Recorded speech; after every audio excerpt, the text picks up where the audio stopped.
बेकार हो गया। अब तो लगता है कि प्राणों को त्याग दिया जाए। अब लगता है कि अब घर में कुछ बचा ही नहीं है। तो हमारा तो निवेदन रहा है कि एक कलश और उस कलश में एक सफेद फूल, एक सफेद पुष्प, आप अपने दरवाजे पर उस कलश को सीधे हाथ पर अंदर की ओर रखकर 5 दिन देखो। आज रखा, उसका पानी बाहर छींटो, फिर दूसरे दिन रखा, उसका पानी बाहर छींटो, तीसरे दिन रखा, 5 दिन रखकर देखिए, आपके हृदय को भी एक आनंद की अनुभूति होगी।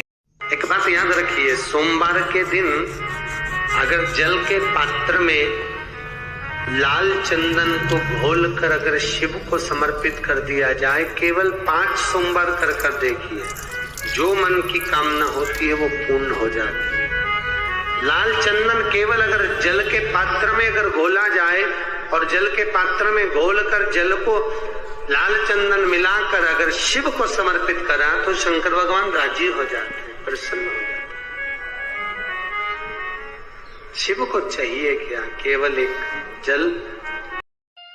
आप यदि कोई कार्य के लिए जा रहे हो, लड़का लड़की का संबंध करने के लिए जा रहे हो, संबंध नहीं हो रहा, तो पहली बार आपको लड़का अच्छा लग रहा है कि इस लड़के से संबंध होना चाहिए, या ये लड़की अच्छी लग रही है इससे संबंध होना चाहिए, तो बेलपत्री चढ़ाने से पहले एक काली मिर्ची शंकर भगवान के शिवलिंग पे समर्पित करके, फिर ये बेलपत्री की जो डंडी है जहां आप बैठे हो उससे ठीक विपरीत की वो डंडी होना चाहिए और शंकर को समर्पित कर दीजिए। संबंध पक्का हो जाएगा। जिससे चाहो आप उससे संबंध कर सकते।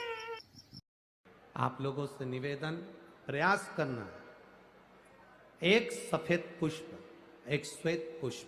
बाबा देवादिदेव महादेव को 13 अक्टूबर को अगर शिवरात्रि है तो श्राद्ध पक्ष की शिवरात्रि के दिन बाबा देवादिदेव महादेव को एक सफेद पुष्प समर्पित कर देने पर अपने मन की कामना कर कर बाबा देवादिदेव महादेव 3 महीने वो कामना पूर्ण करता है। कहीं खुजली चल रही हो, कहीं दाने पड़ गए हो, कहीं चमड़ी सफेद लाल काली पीली जैसी पड़ गई हो, कहीं दाग हो रहे हो, चर्म रोग, कहीं खुजाल चल रही हो, तो शिव महापुराण की कथा का ये संवाद याद रखिए। लिंग पर आम के पल्लव को जो वर दिया गया, तो आम के 21 पत्ते इकट्ठे कर उसको आग लगाकर उसकी भस्म तैयार कर शंकर भगवान के शिवलिंग पर शाम के समय प्रदोष काल में चढ़ा दीजिए वो भस्म, और उस भस्म को उठाकर लेकर आ जाओ, डब्बी में भर लो और गाय का घृत उसमें डाल